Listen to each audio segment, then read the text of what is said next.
Hello, welcome to CubsPS Plus, the Northside Numbers Game, the weekly podcast that dives headfirst into the analysis of hot topics driving Chicago Cubs baseball. I'm your host, Mike Waller, a lifelong Cub fan, full-time baseball stat nerd, and sometime youth baseball coach. CubsPS Plus is part of the Bleacher Bunch Productions on the Fans First Sports Network, joining great shows like the Sun Ranto Show, Cup of Cubby Blue, and Baseball Rabbit Hole. The Bleacher Bunch feed is available wherever it is you get your podcasts. And CubsPS Plus is always available ad-free to Patreon supporters at patreon.com/CubsPS Plus, where you can support the show for as little as $1 a month. In addition to the podcast feeds, you can also find me on Twitter, X, Instagram, TikTok, Threads, Blue Sky, and YouTube, all at CubsPS Plus. Spin on the baseball metric, OPS Plus. Love the pod or hate it? Please drop a review wherever it is you get your podcasts. If you've done that, thank you so much. Maybe you can share the episode with a friend. It's August 2nd, 2024. The Cubs are 53-58, having just talked off the Cardinals last night. The trade deadline's come and gone. The Cubs have big games coming up, but they're not looking like contenders. So what now? Let's talk about this roster, and most importantly, let's talk about Jed Hoyer. Are you ready? I'm ready. Here we go. Welcome into episode 84, the Tyler Ladendorff episode of this podcast. Ladendorff, a Park Ridge, Illinois native, had one pinch hit at bat for the Cubs at the end of the 2021 season against the Cardinals. Fitting, playing the Cardinals right now. He pinch hit for Adrian Sampson in the fifth and grounded out to third base against former Cub legend John Lester. So here we are. The trade deadline's come and gone. Cubs are playing the Cardinals. I've got my, if you're watching on YouTube, you can see I've got my anti-Cardinals Social Club t-shirt that my youngest son got me for Father's Day. And let's do this. So the Cubs won a big game last night.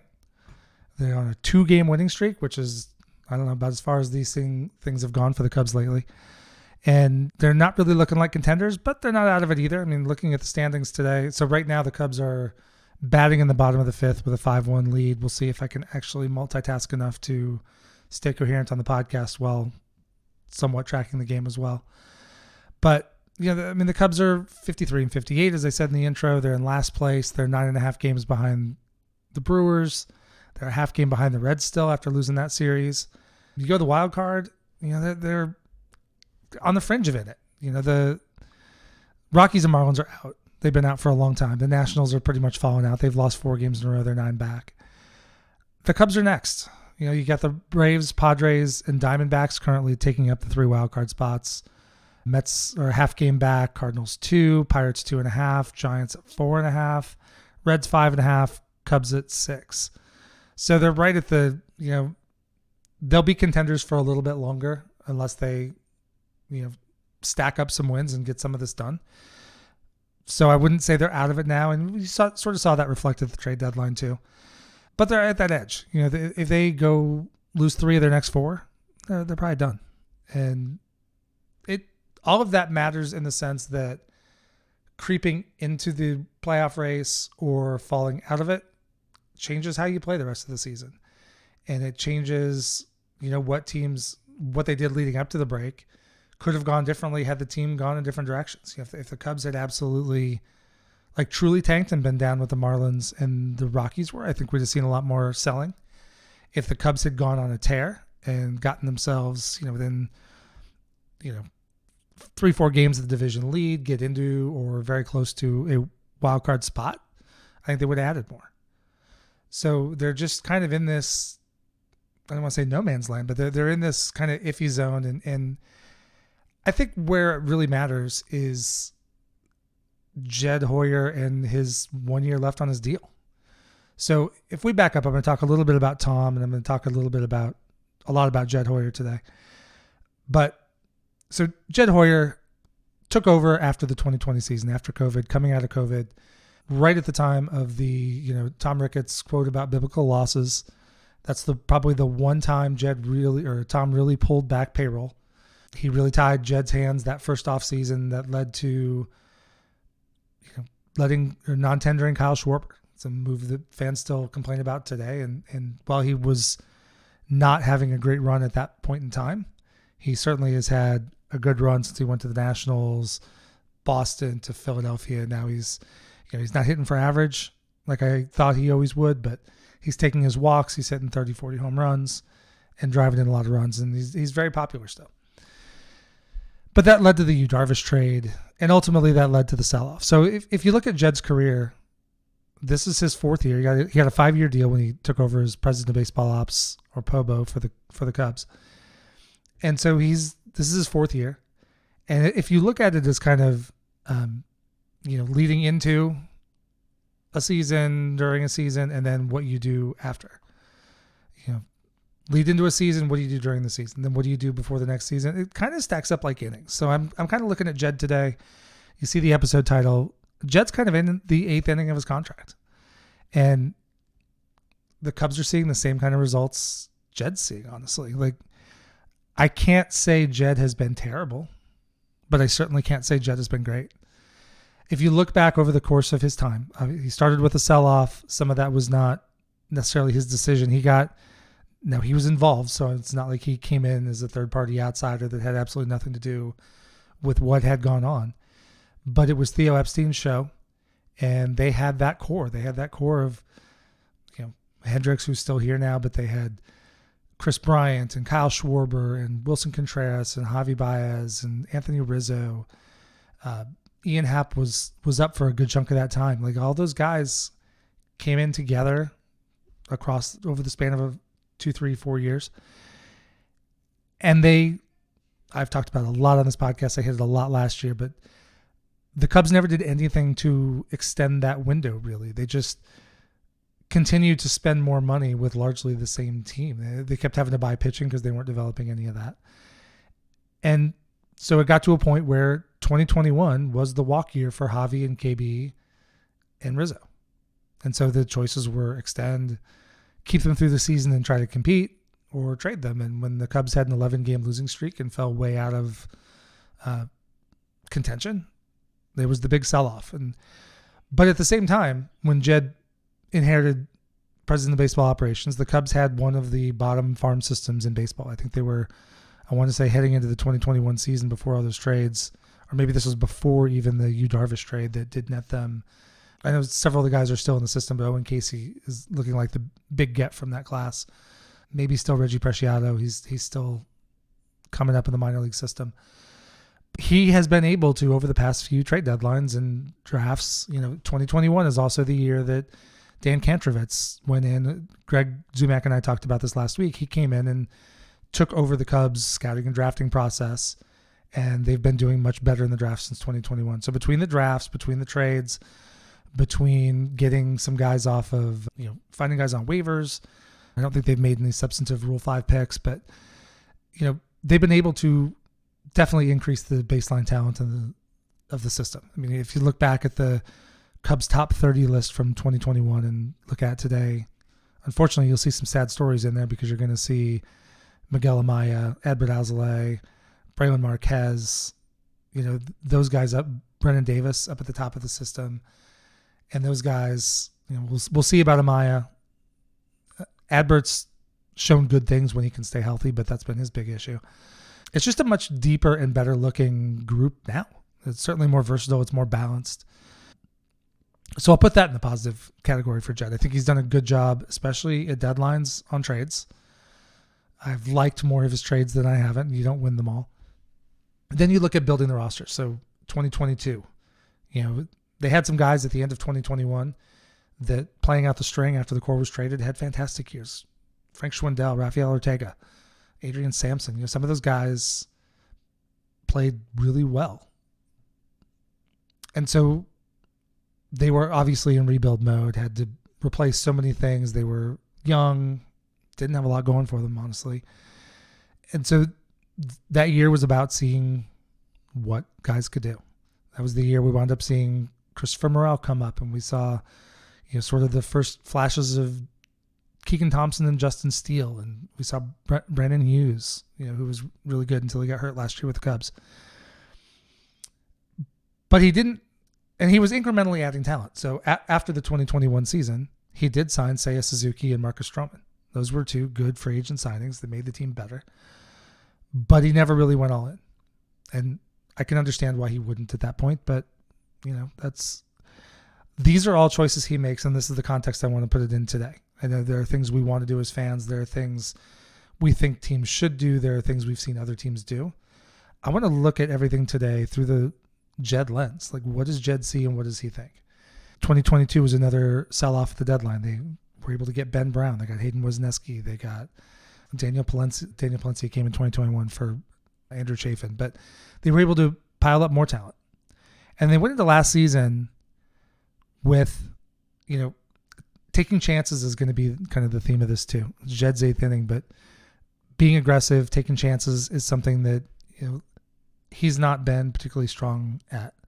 So let's step back from the process for a second. He had an interview with the Score the other day, and he had a lot of comments that fans were not particularly in love with. And when I listen to Jed, I try not to read how people interpret his quotes. I try to make sure I go back and hear, or at least read the direct quote to hear what he said. Because if you get used to listening to him talk, we saw the trade deadline. The trade deadline, he had said, I don't have the quote in front of me verbatim, but it was basically, we are not going to be focused on adding pieces for only 2024. And I saw national media, I'm a big listener of Effectively Wild with Ben Lindbergh and Meg Rowley, talk about baseball. They do a great job. They talked about the Cubs being sellers. Saw that throughout the Cubs media. I saw it all over Cubs social media, Twitter, all that stuff. He never said, I don't know that he ever said the word sell. He said they were not going to buy rentals for 2024 is essentially the core of what he did. And what we saw was what I kind of thought we would see. And Greg and I talked about this some last week too, but they were able to make a buy. They added Itzhak Paredes for Christopher Morel and Hunter Biggie and Ty Johnson. So it's a bit of a price there. And I'm not going to get into evaluating the trade. I'll give a couple comments on it, but I want to stick to the Jed idea. That was a move to try to shore up a position for the next 3 years. And Christopher Morel maybe could have done that. I've talked about it a lot. I think he was looking better at third base. Now, Itzhak Paredes is a better third baseman. He's kind of a better overall hitter in certainly the batting average sense. He's got more of an established major league track record. He has less power. And I think, if Christopher Morel hits his ceiling, then Christopher Morel is going to be a better player. Probably not at third base, though. He's playing second base for the Rays, and second base would have been a better position for him on the Cubs, too, but Nico Hoerner. So, that's not happening. We'll see what happens with starting pitcher Ty Johnson, who was drafted, I think, last year. And Hunter Biggie looked really good and limited. I think he threw 3 innings with the Cubs. Throws hard, has some elite stuff. But the Cubs also got back in another trade. They sold on Mark Leiter Jr., who, I'll just say it right here. I've tweeted it, but there's not a single player since I've had this podcast that I've been more wrong about more consistently than Mark Leiter Jr. I had him DFA'd a couple times. Then I started to like him as a bullpen piece, but didn't really trust him. I still have a little bit of thoughts. Like when he gets fatigued, like we saw it at the end of last season, if he gets overworked, he sometimes loses that split. And if he doesn't have the splitter, he's a very, very ordinary pitcher. Maybe even fringe major league worthy, unless he's really working that curveball. But when he has the splitter on, he is elite. He kills lefties. He's just an absolute lefty killer. But that was a good deal. So they traded, or I like the deal. We'll see if it proves to be good. They traded him to New York. While Mark Leiter Jr. has team control left, he's 33 and not getting younger. And the Cubs were able to get younger guys with more control. They got Jack Neely, who's a pitcher in AAA, can throw 97. You look at his prospect rankings, he's got a 60 grade fastball, which is above average, and he has a 70 grade slider, which is pretty elite. So that fastball slider combo, pumping 97, 98, is absolutely going to play in Major League bullpens as long as he can control it. And then they also picked up Robbie Kauser, I think is the name, but he's a middle infielder in AA that is now injured for the rest of the season because he got hit a couple days ago. But I think they like his bat. He kind of replaces a piece they sent to Baltimore. So the Cubs also made another deal with the Blue Jays. They picked up Nate Pearson, who we've already seen in a couple games for the Cubs. And for him, the Cubs sent Josh Rivera, a middle infielder who they just drafted last year, and Yohendrick Pinongo to Toronto. And so Piñongo is one of those guys who was Rule 5 eligible, not likely to be added to the Cubs 40-man, didn't really seem to have a path to the big leagues with the Cubs at this point in time. So, solid deal. Pearson's another guy who has pretty elite velocity. He's a guy who was a former top draft pick. In fact, he was drafted right after the Cubs drafted Brendan Little in the 2019 draft, I believe. He's a former top prospect with the Blue Jays, elite velo. He's had command issues. So you look at his numbers, see what he did the first game with the Cubs. He pitched okay, but he hit Stevenson in the head with a fastball. So we'll see if the Cubs can get the command out. But the Cubs essentially they kind of replaced everything. And talk about going for it. They certainly didn't make any big go for it moves. They made incremental improvements, and that's, I think, has been kind of systemic of Jed. So they got a little bit better today at third base, maybe at the expense of potential future greatness if Christopher Morel figures it all out. And the pieces they gave up, they kind of replaced. Like they gave up Hunter Biggie, and they got back Nate Pearson and Jack Neely. So give up one hard thrower, bring back two. And they give up an established bullpen piece, but I think the Cubs are at a point now where they've got enough young arms coming up. They've made some good pickups in the waiver wire this season. That's another thing Jed has been pretty good at, is finding diamonds in the rough. But again, that plays into the larger narrative about Jed. He found Tyson Miller on waivers from Seattle earlier this season. He was able to get Jorge Lopez when the Mets DFA'd him. So he's made some incremental pickups that have helped stabilize his bullpen. He's done that consistently. And he has been willing to move guys out. But fans get really frustrated. A lot of fans are really frustrated right now with never really going for it. It became kind of the latter Theo years too. And this is where it plays into both Tom and Jed, because the owner obviously has to sign off and has final say. But it's hard to know where that budget line actually is. And so for that, I want to get to a couple comments that they both made. So let's actually start with Tom. So if we go to Tom Ricketts, setting aside the biblical losses stuff from 2021, or coming at, off season of 2020, 2021, he doesn't talk a lot. A lot of his comments over the last year or so have been that the money is there for Jed if he chooses to spend it. He and Crane Kenny both said multiple times the last two off seasons that there was more money available than Jed spent, which is fine. I mean, any business with a budget, you don't necessarily have to max it out, or maybe you want to leave yourself some room later. So I don't know where the true limits are. But he made some comments over the off season, or maybe it was earlier this season. I can't remember. It was definitely in the spring. I guess it was February. Looking at this story from Bleacher Nation, I'll give them the credit here. But the comment specifically that got fans kind of incensed was, he said, that's the beauty of baseball. You don't have to have the highest payroll or the biggest stars. If you're playing well, anybody can beat anybody.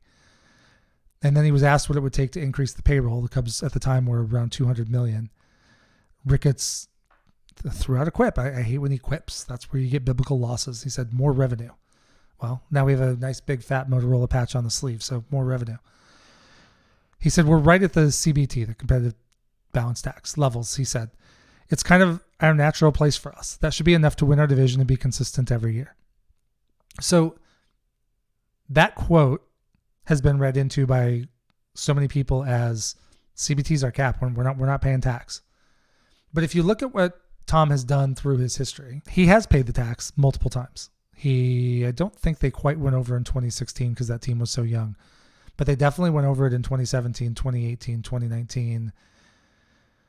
2020 got weird with a short season, so I would have to go specifically look to see if they went over in 2020. They did.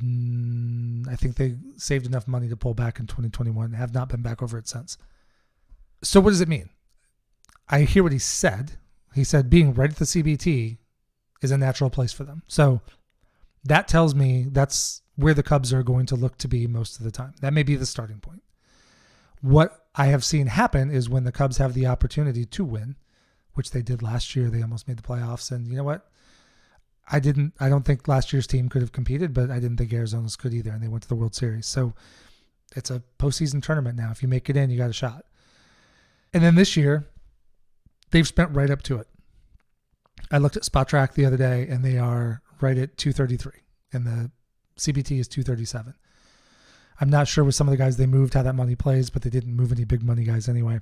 Mark Leiter Jr. makes like $1.5 million on first year arbitration contracts, so they may have saved a little bit of money there, or they may have, who knows, maybe they paid that to the Yankees to get the prospect capital back. Now at this point, I don't see them going over. I think they're probably in that safe zone now. Before it looked like they were close enough that they were, I thought coming into the season, I predicted them to win 90 games and make the playoffs and win the division. So I fully expected them to be buyers at the deadline. That was clearly on the table. So clearly they were willing to go over at least the first tier of the tax. If Cody Bellinger opts out, that's going to add $2.5 to $3.5 million. I forget the exact figure, because his deal will go from being his current contract to contract is an average annual value of, I think, 26.5. But if he opts out, but he's making 30 this year. So if he opts out, then it becomes a 1 year, $30 million deal. And retroactively, the Cubs will take on that extra few million. And I thought that alone would push them over. Now they might have just enough window to not at this point. But that's kind of the story there. So I think now I don't think Tom Ricketts is ever going to blow past and go Steve Cohen and go spend $350 million on a single season payroll. But I would love to see it. I don't necessarily expect it. I certainly don't expect it. I don't even think you have to. And he is right. Like, the Cubs spending $233 million basically almost doubles everybody else in the division. So you should absolutely be able to win for that. And that's where some of the people talk about, well, Tom just loves Jed because he keeps making money. Well, Tom kind of in that quote said that, kind of placed some expectation there. It's a natural place for us. That should be enough to win our division and be consistent every year. Tom may be happy with a payroll that's $233 million, but I don't imagine he's super happy with that roster, that payroll being last place in the division. So that's where I think there's going to be some pressure on Jed. Jed's got 1 year left. Cubs have not extended him yet. Now, there's a chance they do it after the season. We'll see. If they do, then ignore everything I just said, that, Tom does like Jed and wants him around. Now let's go to Jed. So Jed had some comments this week on The Score, and he was asked about signing a big contract. So the Cubs reportedly went $500 to $550 million last year on Shohei Ohtani. Now, I don't talked about it here. I've read enough stuff that I think Shohei was always going to the Dodgers. I don't think anybody else was really ever seriously in play. But, so at that point, the Cubs were willing to put a big offer on the table. And that all came about because Juan Soto is going to be a free agent this offseason. Now, we'll see if he actually hits free agency. I think it seems like he's enjoying being in New York. And at the end of the season, because he's on the Yankees roster, the Yankees will get 5 exclusive days to negotiate with him before he would really truly go on the market for free agency. So if the Yankees want to just open up the checkbook, put that big, $500, $550, $600 million deal on the table, then he might sign before. I do know that the Nationals, I don't know if the Padres ever did. The Nationals made big efforts to get him signed long term, and he did not do it because he wanted to hit free agency. So we'll see if Juan Soto feels like he's found his home now and we'll just go get the big payday, or if he'll actually hit the market. But either way, that's why he was asked. And he was asked if he was fundamentally opposed to giving a star player, and this is from The Score, so I'll give them credit for sourcing it, asked if he's fundamentally opposed to giving a star player a contract that's worth $300 million or more. Hoyer pushed back a little bit, but admitted he's more likely than others to be reluctant to sign a player to such a deal. Here's his exact quote, because again, I like to get to the exact words to hear what Jed actually says.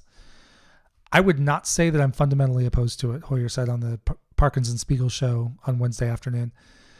"I think with any deal like that, there's a lot of risk. And I think that obviously at some level you're playing with any of those deals. You're assuming that when you sign that player in free agency, there's an awareness that most likely the end of the deal is going to be highly inefficient and that you really have to gain efficiency early in that deal.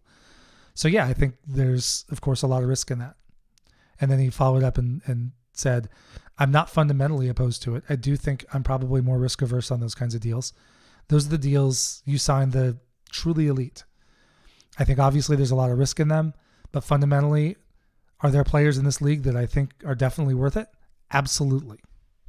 So I'll pause there for a second. So again, I've seen a lot of commentary and stuff. Jed did not say he'll never sign a guy to a big contract.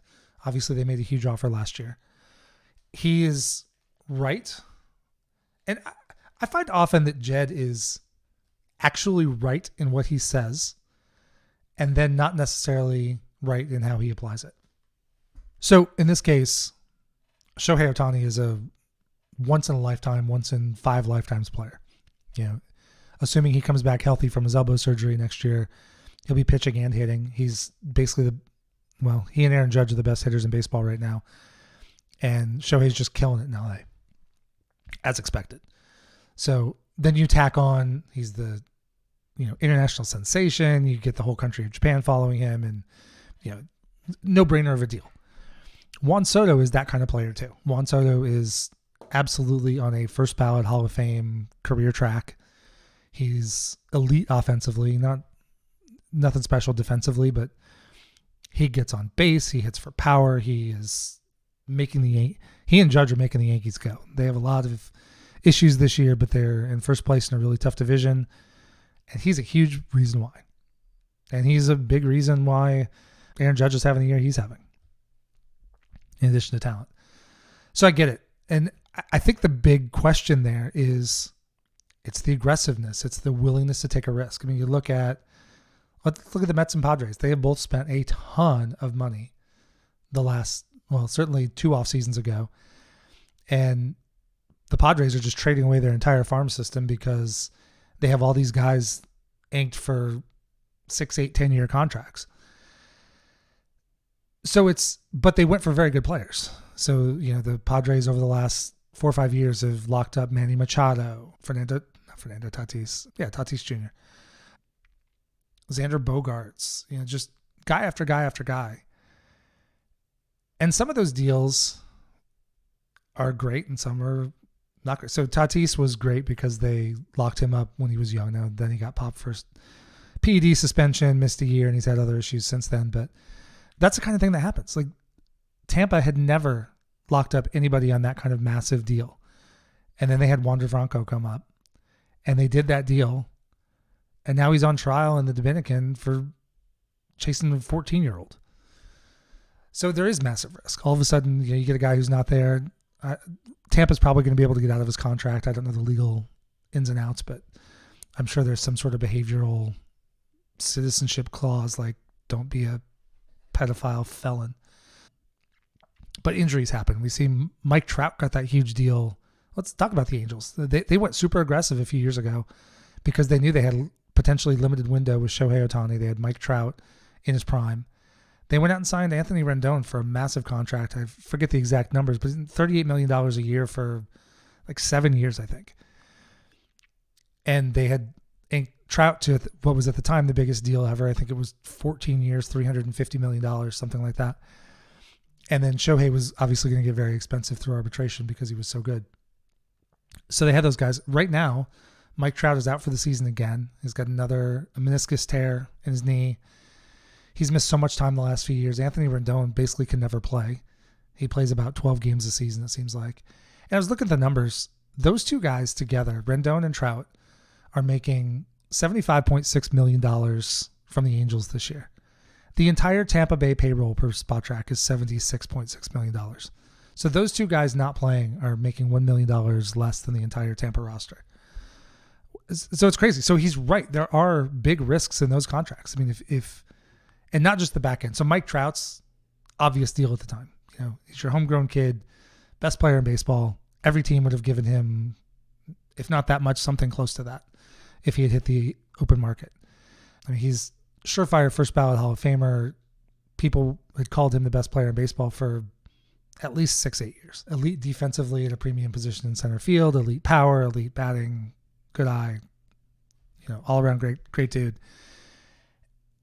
So the risk there would be, how does it age? What happens on the back half of that contract? Same thing with Rendon. Rendon was a star, and he was one of the big reasons why the Nationals had those good teams and ultimately won that World Series in 2019. And he was an elite hitting third baseman who played a good third base, and that's not his contract. Wasn't 300 plus. I don't think. I think it was somewhere in the 280 range. But injuries. He's done almost nothing for the Angels.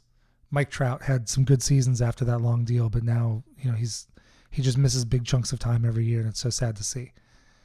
On the flip side, Shohei Ohtani is killing it on his deal. Aaron Judge is killing it on his deal that he got before 2023, because you're going to get the elite of the elite.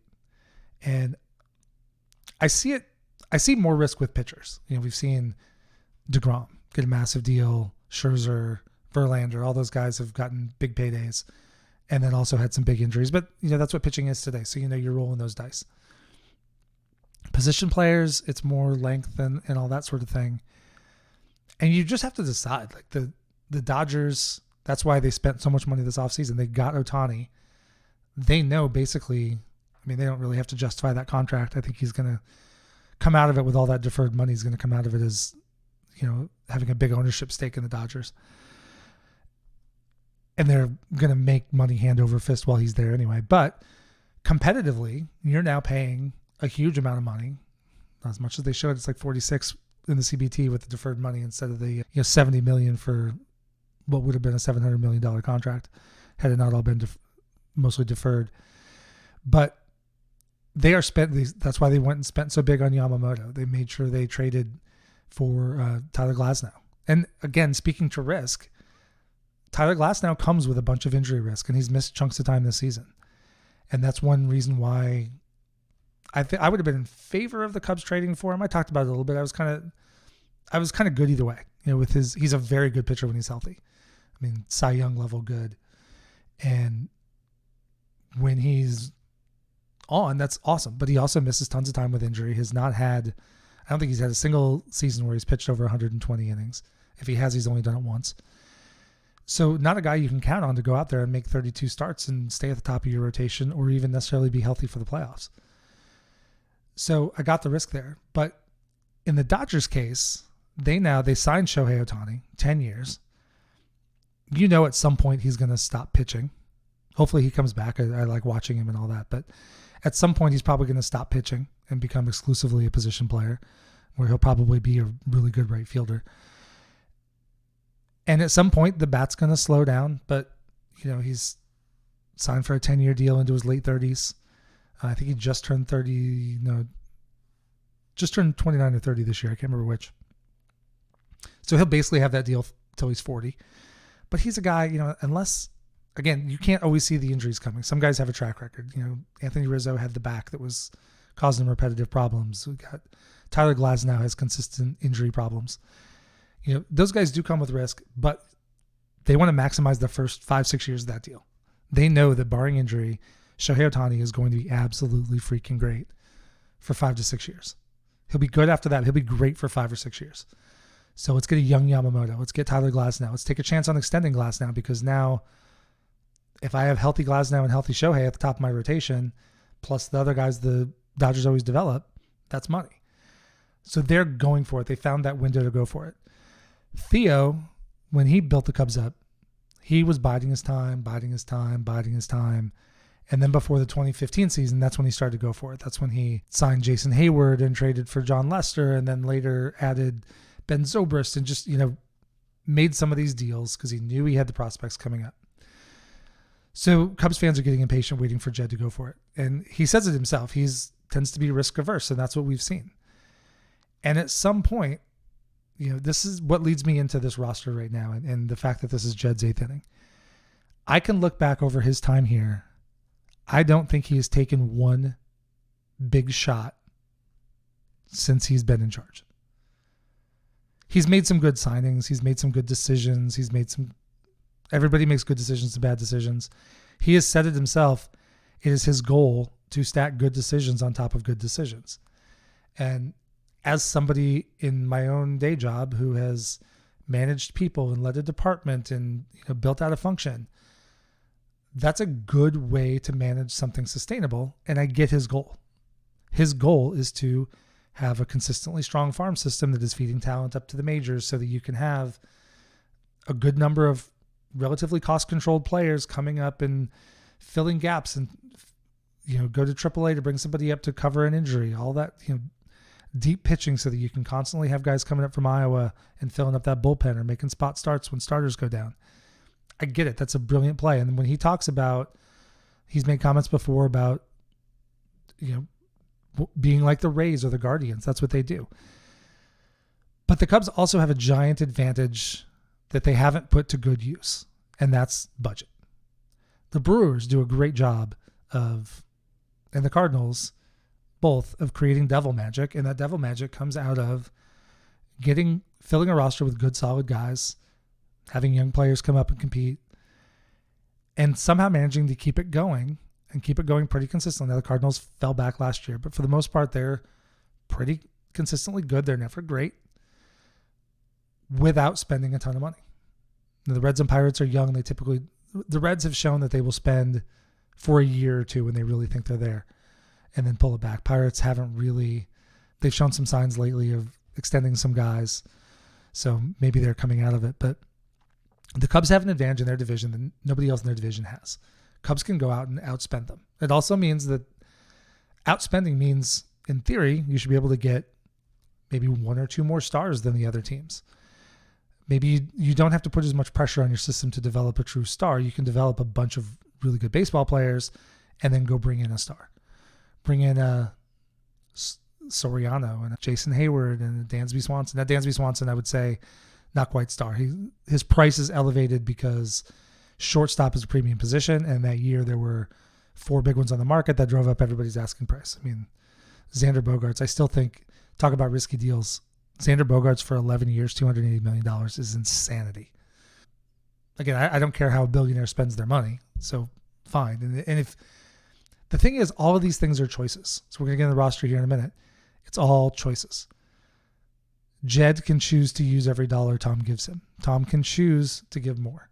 There's no hard salary cap in baseball. There's no, the NFL, NBA, NHL, you cannot spend over a certain threshold. Now, there are ways to game the system and get around it. I get that. But fundamentally, the Bears cannot go out and spend $80 million more than the Packers do. But the Cubs consistently spend $100 million more than the Brewers do. And so they should be better.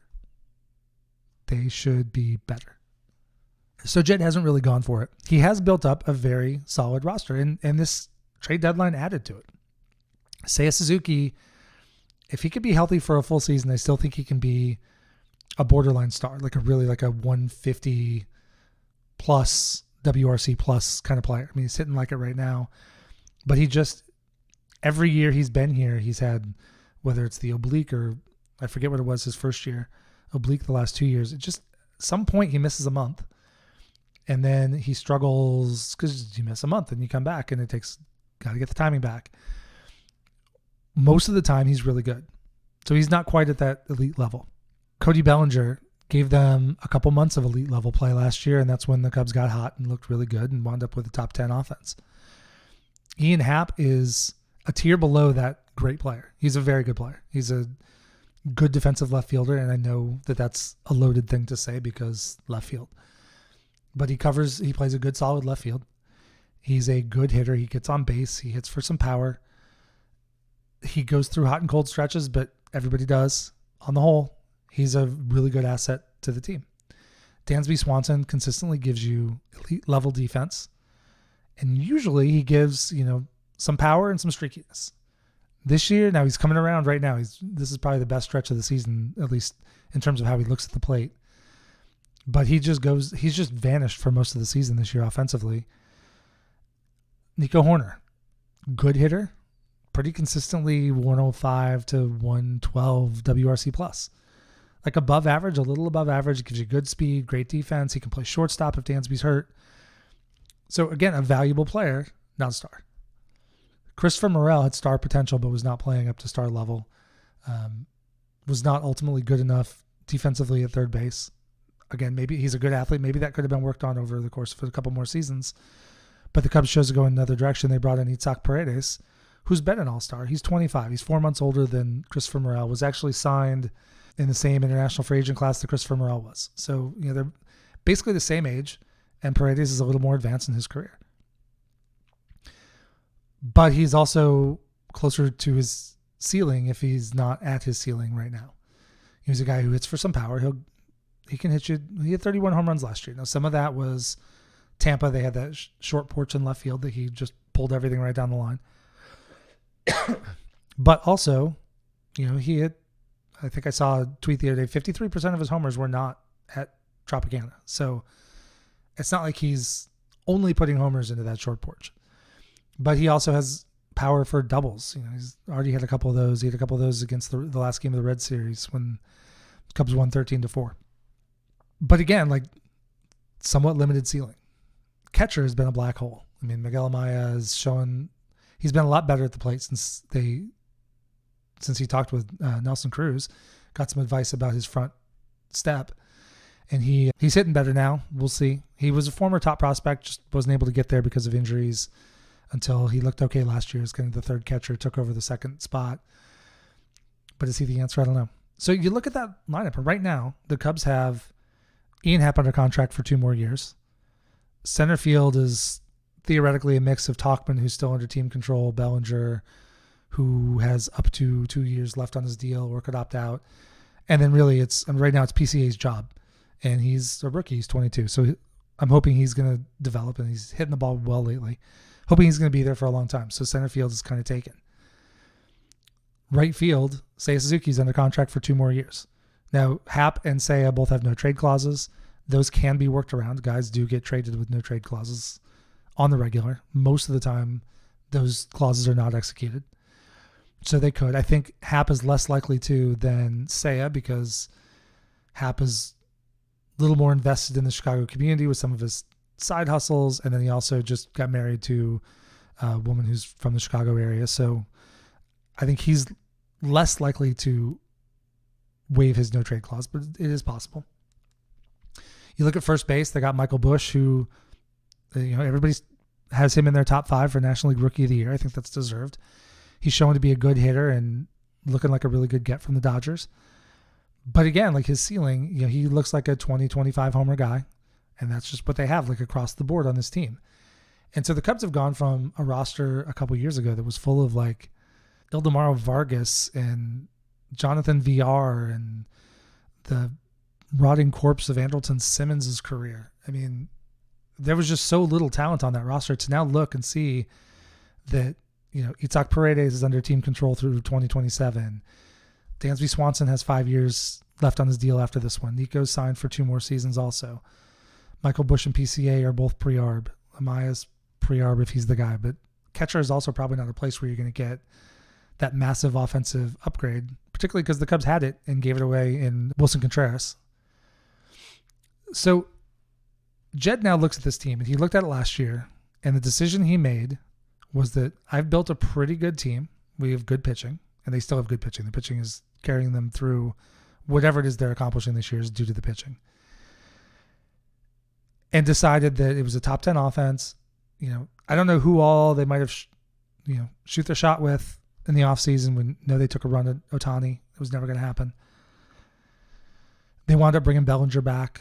I know there were fans who wanted like Matt Chapman, whatever. Those Boris guys ultimately are not looking that great this year. I mean, Bellinger now back from his injury is looking better. He's had a couple home runs. He's looking really good at the plate. So hopefully we're going to start to see that second half hot Cody Bellinger over the last 2 months of the season.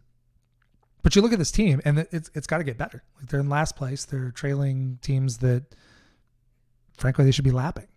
I don't fundamentally understand why Milwaukee and St. Louis are as good as they are this year. I don't get it. I understand that they are, and the Cubs certainly are not beating anybody in the division. I think there's something like 14-26 right now in the division, so that's absolute killer. They're not winning the season series against anybody. That's also going to be a hindrance in the wild card chase, because if teams stay bunched, the Cubs will not have the tiebreak with, I don't think, any of them. They might be tied with the Giants, but I have to go back and look. But I don't think the Cubs hold the tiebreaker with any team. So what do they do from here? So you look in the offseason and you look at the pending free agents. I don't think it's a great free agency class. The Juan Soto's elite. Cubs should absolutely be in the bidding for him. But I think we're going to see trades. And so the question is, when you build up a farm system and guys are getting to be major league ready, you need to be doing one of two things. You either need to have a path for those guys to come up and start to play, because they're going to be your cheapest players. You hope they become stars. We're also seeing that the gap in pitching between the AAA level and the major league level is as big as it's ever been. And it's harder and harder for these guys to hit. I mean, you just see the pitching in general. I mean, the league's hitting, might be up to 244 now because it's balls are carrying more because the weather's warm. But it's been 240 to 244 the whole season.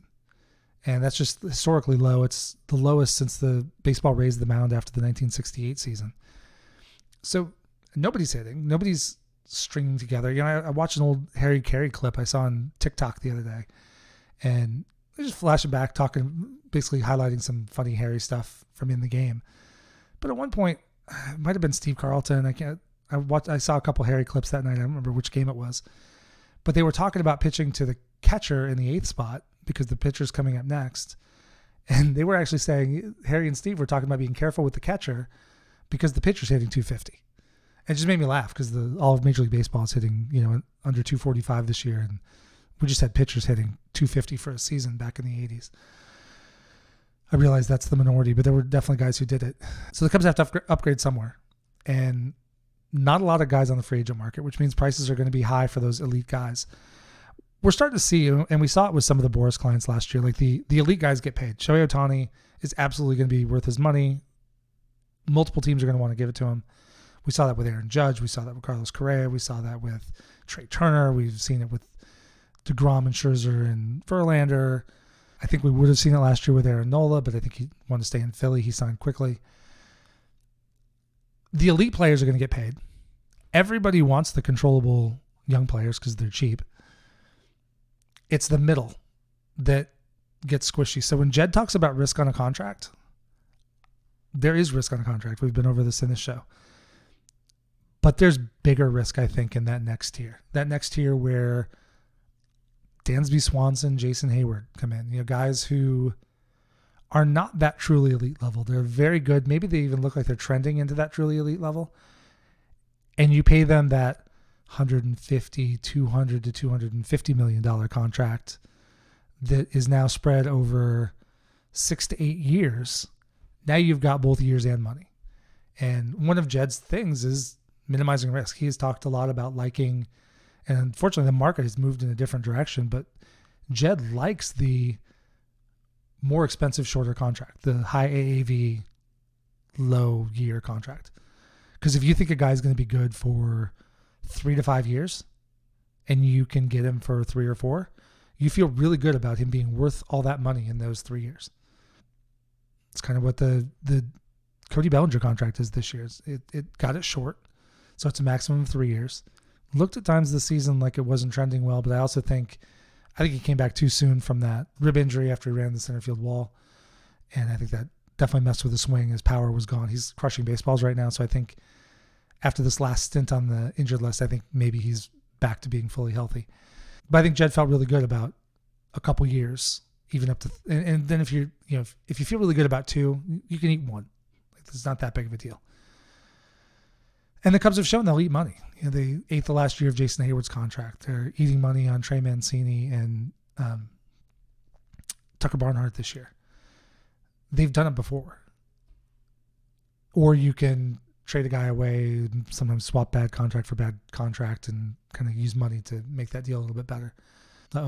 Merriweather's in trouble in the 8th. There's 2 outs, bases loaded, up 5-1. And he is Cub killer Tommy Pham. I hate that guy, is up now. Hopefully the Cubs can hang on to this. But it is really hard to consistently get that middle tier right. And that's the money. You stay under $100 million for 5 years of Seiya Suzuki. Cool. Not a ton of risk there. Ian Happ is going to pretty much play the back of his baseball card every season. He just does it over and over again. So, 4-year extension on his deal for he's a very fairly paid player is a good deal. Jameson Taillon is a good pitcher. He's not an elite pitcher, but he's a guy who's going to go out there and throw 150 to 170 innings. You know that going in. And he's making $17 million for 4 years. Like, that's a very fair contract. There's very little downside risk. If he drops off the planet the last 2 years, which I don't expect, it's money to deal with, but it's not catastrophic money. It's not like you've got $75.6 million for the Angels sitting off to the side with Anthony Rendon and Mike Trout. And those are contracts that I think Tom and Jed are comfortable spending through. But at some point, they're going to take a shot. And so the choices heading into next year, talk about this being Jed's 8th inning. He's got 1 year left on his deal. So he's sort of got,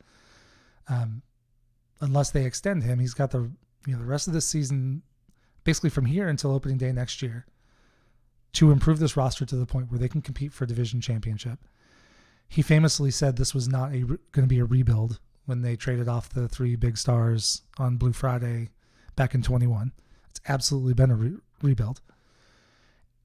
And they thought they were going to be able to win last year, and they almost did. They knew they should be able to win this year, and they have not. So if Jed is going to stay and keep his job as Pobo of the Cubs, walked in a run, 5-2. That's how the Cardinals have scored all their runs today. He's going to have to make this roster better. And his choices are going to be, they're limited. It's going to be trades. Maybe you go find a way to go get Juan Soto or get one big free agent and bring in. They'll have space for a starting pitcher if they want to go pursue like Corbin Burns or something like that. But where are you going to fix this offense? They lack a leadoff man. They're not strong behind the plate. They don't have that one big power guy. They have guys who can hit home runs. Ian Happ can hit 20 to 25. I think Seiya has the power to hit 30.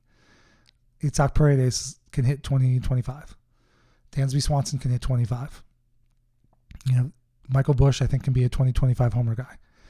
That's some power throughout the lineup, but there's not that one big feared guy that kind of lets everybody else tier into a better spot. So how do you get that? For free agency, a lot of fans are going to talk about Pete Alonso. I'm not a Pete Alonso fan.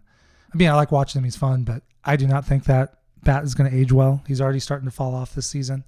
Right now, I'd just rather have Michael Busch. Michael Busch is better defensively, more athletic. He's younger. He's cheaper. And I think Pete Alonso is going to have a couple more good seasons, but he really seems to me like a make this deal big, and he's going to get 5-6 years. And I think you're going to really only want to have him for 2 or 3. But then also, if you get a first baseman, and Vlad Jr. is another one that's been talked about. I would love to see the Cubs get him. He's an elite bat. He's not an elite first baseman, but that's fine. But the Cubs have options, So I think we're going to see the Cubs part with somebody that fans really like. I think Nico Hoerner is a candidate to get traded. I've talked about that before. Itzhak Paredes could get traded. I think Seiya Suzuki could get traded. Small chance of Ian Happ. Could see Michael Busch traded. But Jed's going to have to find a way to take a shot and juggle this roster, because one way or another, they have to make improvements. They have some very promising guys coming up through the system. But again, Jed has boxed himself into a corner consistently. He did it at the end of 2022. He did last year. He's done it this year, where, Matt Mervis, say whatever we want about him now. I think we have an idea, although it's still only based on about 150 plate appearances at the major league level, which is about what Michael Busch had when Michael Busch came over. So Michael Busch still grew, similar in age, all that. So I'm not saying Matt Mervis is going to be a great major league hitter, but we've never given enough run to find out.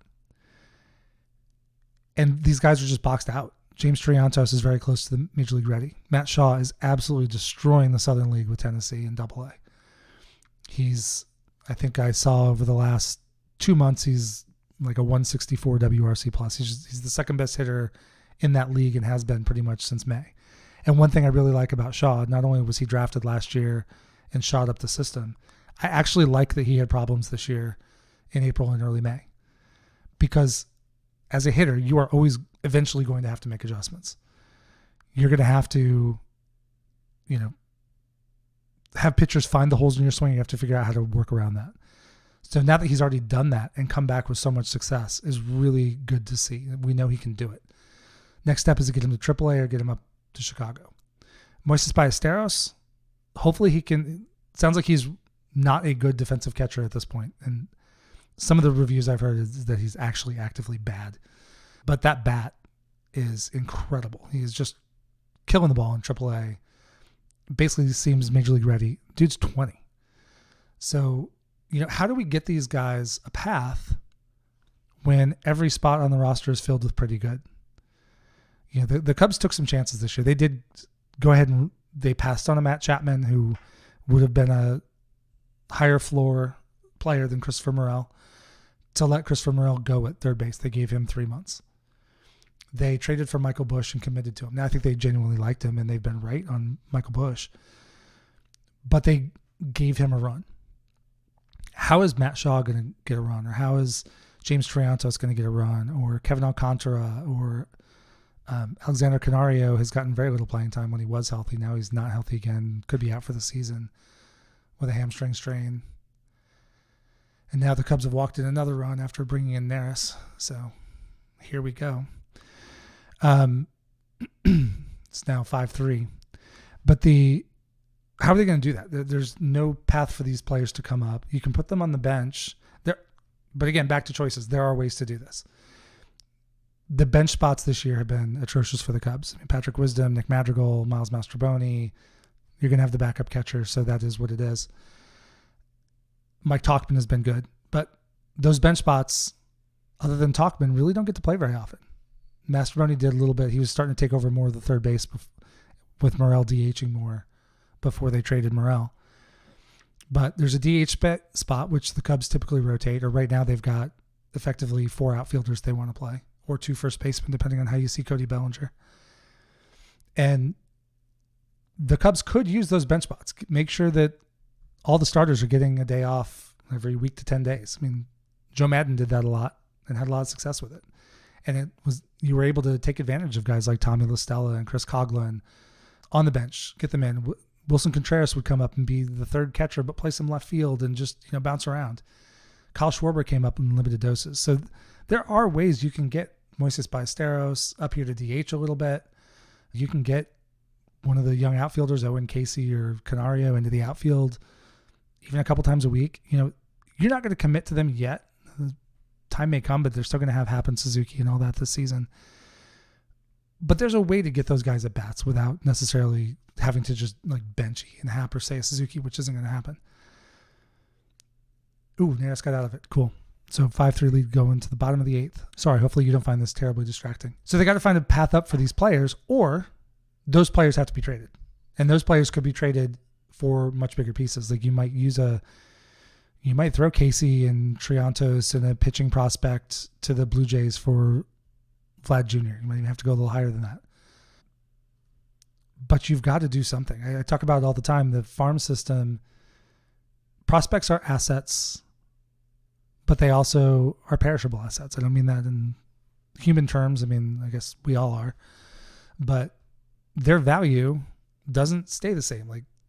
If you come up to the major leagues and get exposed a little bit, after a while, your prospect status goes down. Or maybe you look, you get too old. A guy might look like a really he's a top 10 prospect in baseball because he's 21 and he's at AAA and he's very young for his division and he's putting up some good results and wow, this dude's going to be amazing. And then doesn't get a chance to break into the major leagues. Maybe he has some injury issues or something. And then all of a sudden he's a 25-year-old in AAA who's putting up pretty good numbers. So that prospect status can rise and it can fall. And sometimes you have to use it while you have it. Matt Shaw, James Triantos, Owen Casey, Moises Ballesteros, they have it now. Find a way to use it in Chicago or to trade. I've had Brendan Miller on my podcast from CHGO, and he always talks about getting that high variance, that find guys that can get you that higher level performance and then hope they're able to do it. Right now, the Cubs have a bunch of guys they're good baseball players. So I'm not just going to say a mid ceiling, but they've got let's say a good to very good ceiling instead of a very good to great ceiling. Certainly nobody on this team has elite ceiling at this point. Maybe PCA down the road, but he's 22 and he's certainly far from that at this point offensively. So how do the Cubs get there? They're always, I don't even want to, I've I'll talk about Vlad because I know there are a lot of trade rumors about him. There were trade rumors in the offseason about Josh Naylor in Cleveland. And, you get to the offseason and it's a lot easier to trade. One, more teams are in play. Number two, if the Cubs are dealing with a contender, it's going to be very hard for that contender to give up very much of its major league production. In an offseason, you might find another team, maybe the Cubs line up with, I don't know. Last offseason, there was a lot of talk about Florida because the Cubs could have used a good starter and the Marlins could have used, young top outfield prospects. And maybe that was something that could have aligned. But you can also trade, get a bigger, almost blockbuster package that's got maybe a top prospect or two, Nico Horner. Maybe you package Seiya Suzuki and Nico Horner somewhere. Nico Horner might have more value actually on another team because he can play a really high-level defensive shortstop, which the Cubs don't need on a daily basis because they have Dansby Swanson. So maybe he can do some things and get you a piece in the offseason that just can't do at the deadline because, that contender's not going to give up their power guy. Maybe they can give up that power guy in the offseason because then they can go sign somebody else as a free agent and kind of remix. Or maybe they have multiple. But the Cubs are going to have to do something. And if Jed does not, so Jed basically, I cringe when people say the Cubs rolled back the same team. They did not. They made an upgrade at first base with Michael Busch. Or they took a limited gamble on an upgrade at first base in Michael Busch. They brought in Shota to replace Marcus Stroman. And people talked last offseason about having to replace Marcus Stroman and how hard that was going to be. But if you look at what Marcus Stroman had actually done for the Cubs, every season he missed at least 2 months with injury. Like he just didn't give them. When he was healthy, he was largely very good. But on the whole, there was not a lot of production to replace. And so I was not especially worried about it as long as Shota was going to come in and be decent. And Shota's been better than I ever expected. That's one thing with Jameson Taillon, he's another guy who could get traded in the offseason. Cubs have a lot of starter depth, and they could always get another starting pitcher. But if you trade Jameson Taillon, you're giving up 150 to 170 innings that you feel really good about having. And so what are you going to get back for that? That's a trade you can absolutely make. But you've got to get some big upsides somewhere else because you may theoretically have to make up now a debt that you've just created.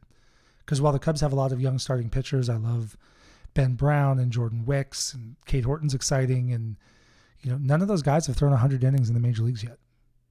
So, and they've all missed big chunks of time this season to injury.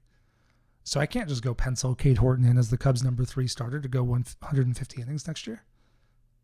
He's not going to be able to do it. As it is, if he's healthy, he's going to have an innings cap. So where do the Cubs have excess value and how can they trade that out to get more upside? Otherwise, Jed built a team this season that basically had to play to the back of their baseball cards. And it wouldn't have taken a lot to do it.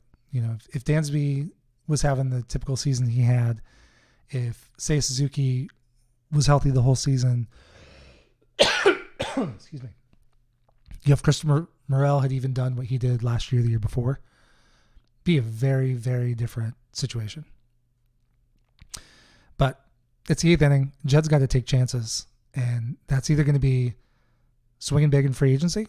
Love to see them get Juan Soto. And there's also a point where no matter who you have at positions, if somebody elite is available in your wheelhouse to get, and you've got either the cash or the trade assets to do it, go get the elite talent. You'll figure out the positions later. Like I don't care where Juan Soto is going to play. Cubs have flexibility to DH. Put him there every day. I don't care. There are also things that can be done, with young players. You move guys around, whatever. You can get Juan Soto and then decide, I've got Juan Soto. I have to trade an outfielder, so I got to trade Seiya. And then maybe you should get value back from that too. So 1 or 2 signings and trades can definitely juggle up this roster. But Jed's going to have to, if he continues to take the safe play and it continues to not quite be enough, he might well be out of a job after next season. The one thing I'm a little bit worried about, although less with Jed, Cubs just scored again, so now it's 6-3, is get somebody in a lame duck year is he going to make desperate moves next year? Like, is he going to sell off key parts of the farm at the deadline to go get some small upgrade just so maybe he can say they made the playoffs and he gets to keep his job? I don't think he's going to do that, because I still think he believes in what he's doing to build up a system that's going to sustain itself and go for a long time. But I don't know. At some point, you have to take a shot. Everybody at some point has to take a shot.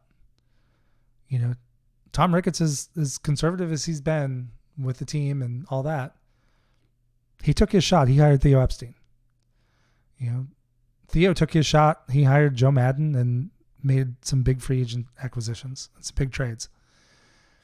Jed has done incremental growth, and he's done an okay job at that. He's got to take a shot.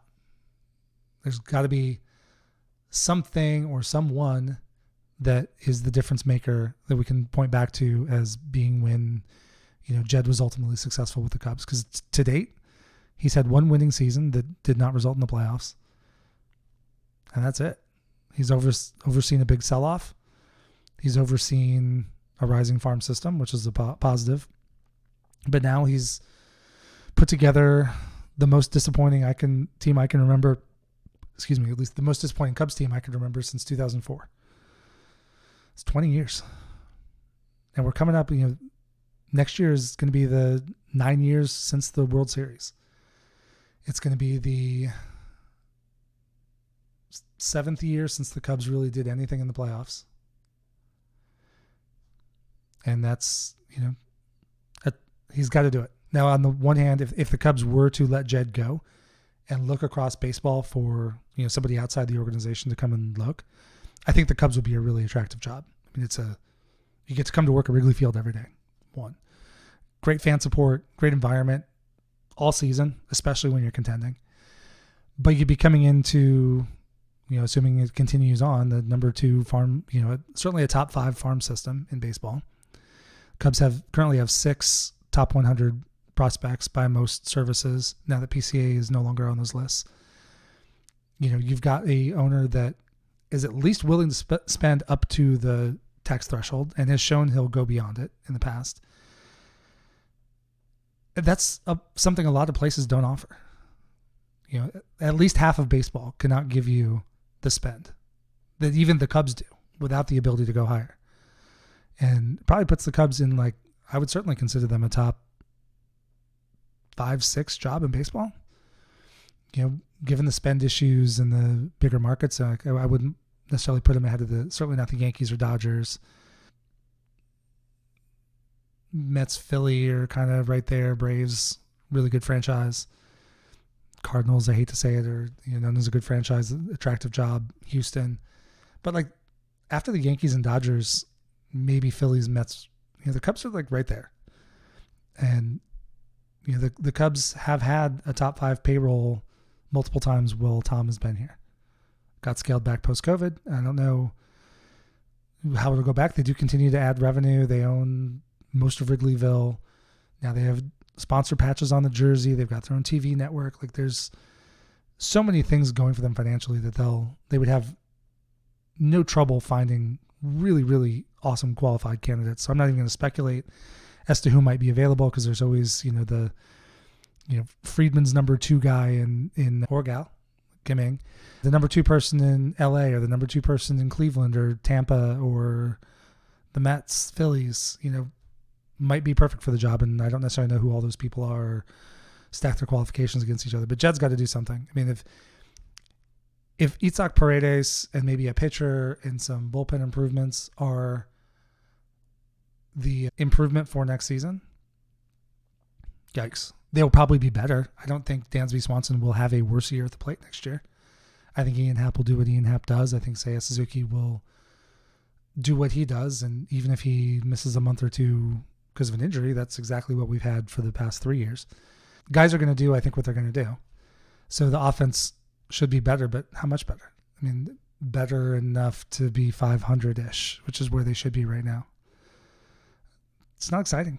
And at some point, I mean, the Cubs have already seen in 2022, the Cubs had their lowest attendance in 25 years, 27 years, I think. And Marquee's ratings were falling because nobody wanted to watch that team.